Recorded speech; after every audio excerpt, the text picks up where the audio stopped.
Nous sommes tous d'accord pour dire que la douleur est une expérience humaine universelle. Nous savons désormais que la douleur est produite par le cerveau 100% du temps. Toutes les douleurs sont concernées, peu importe ce que vous ressentez. Douleur vive, sourde, violente ou légère, et peu importe depuis combien de temps vous souffrez. Il se peut que vous ayez mal depuis quelques semaines ou quelques mois. C'est ce qu'on appelle la douleur aiguë. Elle est assez fréquente quand les tissus sont endommagés, disons lors d'une blessure au dos ou d'une entorse de cheville. Généralement, on vous encouragera à rester actif et à reprendre progressivement l'ensemble de vos activités habituelles, dont votre travail. Ou bien il se peut que vous ayez mal depuis 3 mois ou davantage. Et cette douleur est alors généralement qualifiée de persistante ou chronique, parce que dans ce type de douleur, la lésion des tissus n'est pas au cœur du problème. Ce qui est moins évident quand on vous affirme que vous avez une douleur chronique, c'est de savoir quelle est la meilleure attitude à adopter face à ce problème.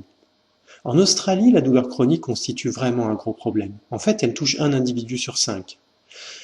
Avoir un cerveau qui ne s'arrête plus de produire de la douleur, même lorsque les tissus ont cicatrisé et sont hors de danger, n'est pas très agréable. Certains pensent qu'il y a nécessairement quelque chose qui ne va pas en eux. C'est précisément là que se situe le problème. Une fois qu'on a éliminé toute cause dangereuse, les professionnels de santé peuvent expliquer que la plupart des tissus corporels ont eu suffisamment de temps pour guérir du mieux possible, dans un délai compris entre 3 et 6 mois. Donc, quand la douleur continue à être produite par le cerveau, elle est moins en lien avec des changements structurels à l'intérieur du corps et plus en rapport avec la sensibilité du système nerveux central. En d'autres termes, tout est plus compliqué. Par conséquent, pour tâcher de résoudre ce qui vous arrive, vous avez besoin de rééduquer le système nerveux et le cerveau. Pour ce faire, il est utile d'examiner toutes les choses qui affectent le système nerveux et qui pourraient contribuer à votre propre expérience douloureuse.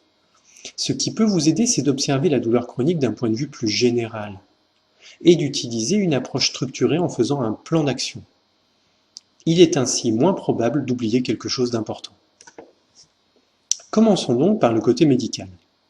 Tout d'abord, la prise de médicaments peut vous aider, mais elle a ses limites. Ce sont les approches les plus actives qui sont nécessaires à la reprogrammation du cerveau. Donc, utilisez les médicaments pour démarrer et par la suite, vous pourrez généralement les espacer puis les cesser. Certaines personnes pensent aussi que la chirurgie pourrait constituer la solution.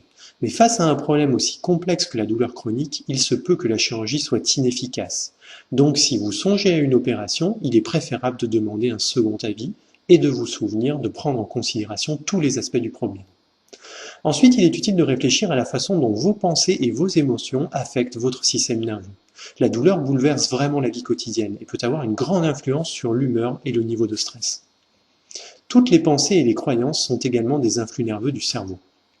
Mais vous pouvez apprendre à réduire le stress et à ralentir l'activité du système nerveux. Ces aides conduisant à un certain bien-être émotionnel peuvent aussi réduire la douleur. Le troisième aspect à prendre en compte est le rôle de l'alimentation et de l'hygiène de vie. Aujourd'hui, il semble que notre mode de vie moderne puisse nous être préjudiciable. En fait, il se peut que ce que nous mangeons et la façon dont nous vivons contribuent à sensibiliser le système nerveux. Un bon point de départ est d'observer tous les facteurs comme le tabagisme, la nutrition, l'alcool et le niveau d'activité physique et de déterminer s'il n'existe pas une problématique. Ces informations peuvent faire partie intégrante de votre plan de bataille. Un autre enjeu de taille est d'analyser le sens plus profond de la douleur et le vécu personnel en arrière-plan. En prenant du recul et en étudiant tous les éléments qui se sont déroulés au moment de l'installation de la douleur, de nombreuses personnes qui souffrent pourront établir des relations utiles entre une période de vie faite d'angoisse et un tableau douloureux s'aggravant. Pour beaucoup d'entre nous, identifier ces émotions les plus profondes peut constituer une partie du processus de guérison. Enfin viennent, et ce ne sont pas les points les moins importants, l'activité physique et le mouvement. Du point de vue du cerveau, le mieux est de vous remettre à bouger à un degré confortable, sans appréhension et sans que celui-ci ne vous protège avec de la douleur. Et vous rétablirez progressivement la condition physique de vos tissus. En résumé, la douleur, elle provient du cerveau et elle peut être reprogrammée. Et quand on l'examine à l'échelle globale de l'individu en prenant le recul nécessaire, on a plus de facilité pour commencer à la traiter. Alors demandez de l'aide si vous en avez besoin, fixez un objectif et en avant.